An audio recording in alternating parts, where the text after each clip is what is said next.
Bună ziua! Numele meu este Cosmina Paraschib, sunt profesor de muzică și mișcare cu o experiență de 14 ani în lucru cu copiii din învățământul primar.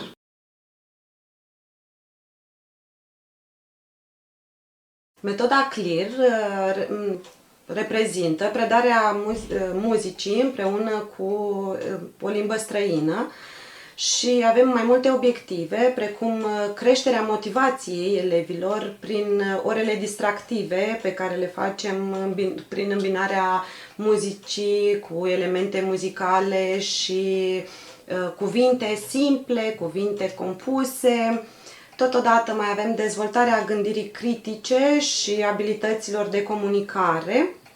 Asta însemnând că elevii, prin orele de muzică, reușesc să devină mult mai deschiși, dar în același timp pot avea abilitatea de a se dezvolta și dezvoltarea cognitivă și lingvistică.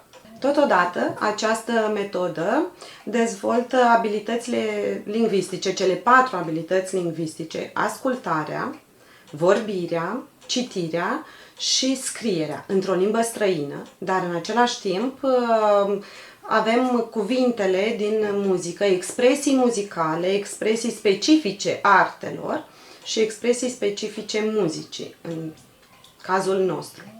Îmbunătățirea cunoașterii culturale.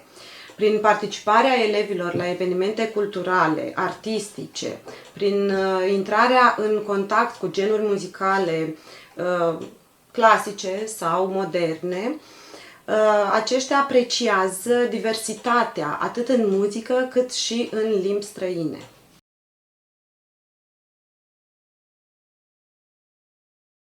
Pentru implementarea acestei metode am colaborat cu colegii de specialitate de limbi străine, atât din punct de vedere al alegerii subiectelor, al temelor orelor, dar totodată am lucrat împreună și am colaborat în echipă pentru a elabora planurile de lecție.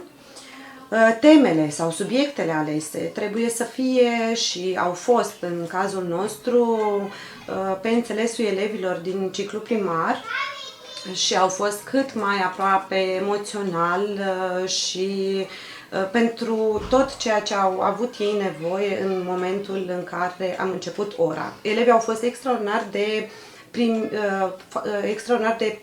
receptivi la ceea ce am prezentat noi în cadrul orelor noastre prin această metodă CLIL. Am folosit jocuri, dar și expresii simple și cuvinte simple pentru a le putea capta atenția și pentru a putea reține acele cerințe în limba străină.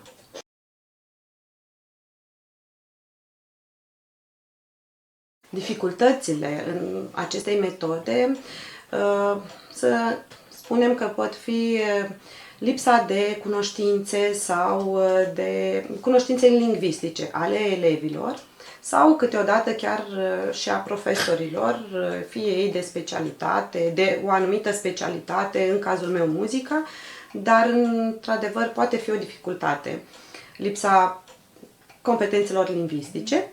Și încă o provocare poate fi timpul redus de pregătire a planurilor de lecție, pentru că necesită lucru în echipă și atunci timpul alocat pentru planificare și pentru a crea aceste planuri și persoanele, asta înseamnă că ar trebui să ne adunăm într-un grup, într-un anumit timp și timpul este redus. Știm foarte bine că timpul profesorului este cât mai redus posibil pentru a face acest lucru.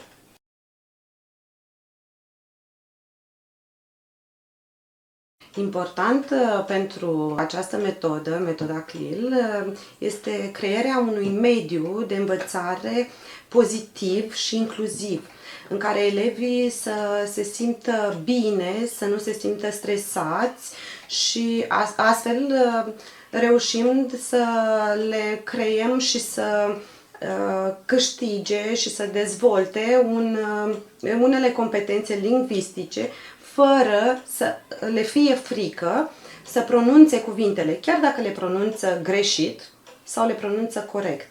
Totodată este recomandat lucrul în echipă. Copiii care au informații muzicale sau au abilități muzicale mai multe și copiii care au abilități lingvistice mai bune. Și atunci, formând o echipă, această echipă va reuși să aducă la final cerințele și obiectivele acestei metode.